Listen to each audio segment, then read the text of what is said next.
मोहन, तुम्हें मेरी बेटी में क्या अच्छा लगता है? अरे, जैसे मीनाक्षी मेरी बेटी है वैसी रुक्मा की भी है, इसलिए बिना झिझक बताओ। कुंवरी बहुत सुंदर है। क्या सुंदर है? उसकी आंखें बिल्कुल मछली की तरह हैं। बस? उसके होंठ बहुत सुंदर हैं, मानो कमल के फूल हों।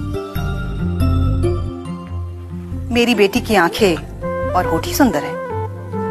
उसका अंग अंग सुंदर है रानी साहब।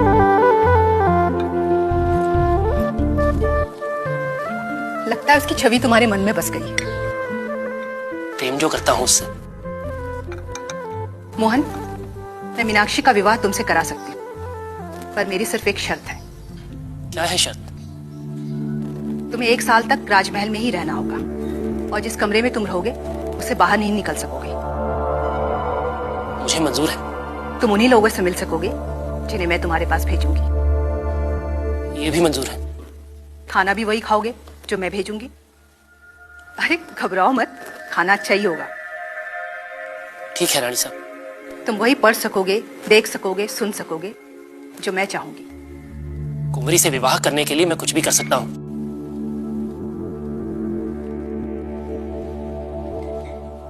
सूत्रधार, क्या मोहन ने एक स्त्री के लिए 1 साल तक सारी शर्तों का पालन किया? पूरी तरह नटी। और ठीक 1 साल बाद विवाह के लिए तैयार महारानी ने उसे बुलाया। मोहन, मेरी परीक्षा में तुम उत्तीर्ण हुए। कहो, कब विवाह करना चाहोगे? विवाह? किससे? कुंवरी मीनाक्षी से। कौन मीनाक्षी? मेरी सुंदर बेटी मीनाक्षी। वो तो सिर्फ देह है। उसी देह से तो तुम विवाह करना चाहते थे। पर अब नहीं। अब क्यों नहीं? महारानी, मेरी देह वासना अब समाप्त हो चुकी है। पहले मैं देह वासना से ग्रस्त था, इसलिए शरीर की सुंदरता को ही देखता था। सुंदर आंखें, सुंदर होंठ, सुंदर वक्ष, अंगों का सौंदर्य ही मेरे लिए सत्य था। देह वासना से ग्रस्त व्यक्ति संसार के विषयों को ही देखता है। परंतु अब मैंने देह का महत्व जाना है।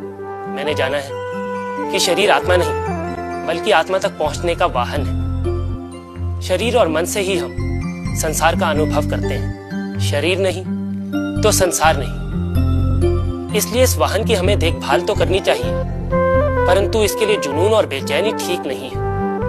मैं सिर्फ राजकुंवरी के रूप और देह के लिए ही बेचैन था।